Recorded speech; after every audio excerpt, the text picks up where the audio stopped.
Pemergian seorang tokoh politik sering membuka ruang untuk persoalan lebih besar. Apakah legasi sebenar yang ditinggalkan dan bagaimana landscape politik akan berubah selepas kehilangannya?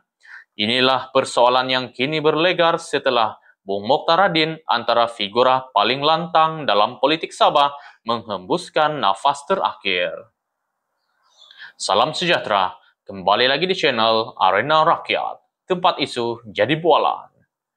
Tuan-tuan dan puan-puan sekalian, berita pemergian Bung Mokhtar pada jam 1.46 pagi di kota Kinabalu mengejutkan ramai. Bukan sahaja rakyat Sabah, tetapi seluruh negara. Bung yang sinonim dengan suaranya yang tegas dalam memperjuangkan isu rakyat telah menjadi sebahagian daripada DNA politik Sabah sejak lebih 2 dekad. Saudara-saudari yang dihormati, Ismail Sabri Yaakob, bekas Perdana Menteri dan rakan seperjuangannya dalam UMNO, tampil memberikan penghormatan dengan menyifatkan Bung sebagai seorang sahabat setia dan pejuang parti yang tidak pernah goyah.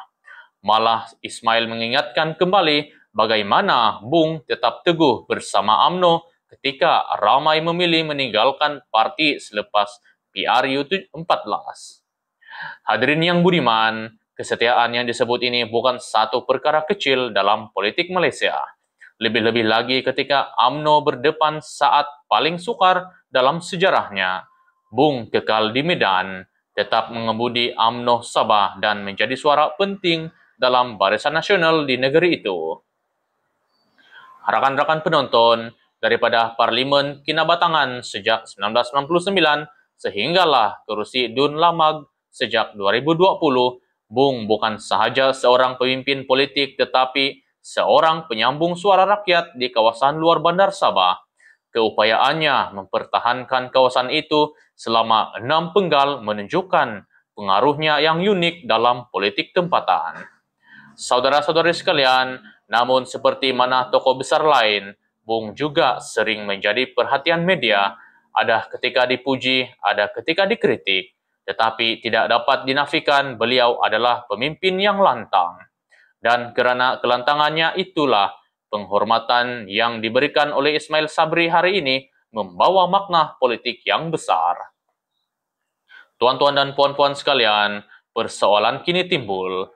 Apakah masa depan UMNO Sabah tanpa sosok yang sinonim dengan perjuangan mereka selama ini?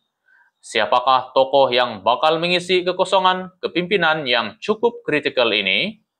Saudara-saudara yang dihormati, kematian Bung juga berlaku ketika politik Sabah sedang berada dalam fasa dinamik dengan pelbagai parti tempatan menguatkan pengaruh masing-masing. Kekosongan suara lantang seperti Bung pasti memberi kesan dalam perdebatan politik negeri pada masa akan datang. Hadirin yang budiman, namun apa yang pasti, pemergian ini membuka ruang refleksi, bukan sahaja tentang individu bernama Bung Mokhtar, tetapi tentang bagaimana politik Sabah terbentuk melalui karakter-karakter kuat sepertinya. Dari ketegasan, kesetiaan, dan keupayaan mencorak naratif, beliau meninggalkan legasi politik yang sukar ditandingi. Rakan-rakan penonton, Ismail Sabri menutup kenyataannya dengan menyebut bahawa pemergian ini dirasai seluruh keluarga Malaysia.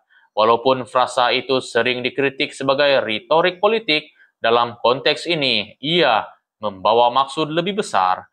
Bung adalah figura nasional, bukan hanya pemimpin Sabah.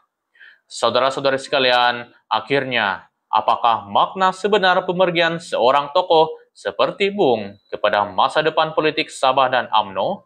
Adakah ia membuka ruang kepada kepimpinan baharu atau membawa cabaran lebih besar kepada perpaduan parti? Itulah soalan yang akan terus menjadi bualan.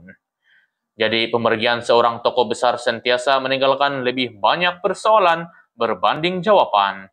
Bagaimana rakyat Sabah melihat legasi Bung? Apakah UMNO Sabah mampu mengekalkan kekuatan tanpa sosok ikonik ini? Dan berikan pendapat anda di ruangan komen. Jika anda mahu terus mengikuti isu-isu panas yang menjadi bualan rakyat, jangan lupa untuk like dan subscribe. Terima kasih kerana setia bersama Arena Rakyat. tempat isu jadi bualan.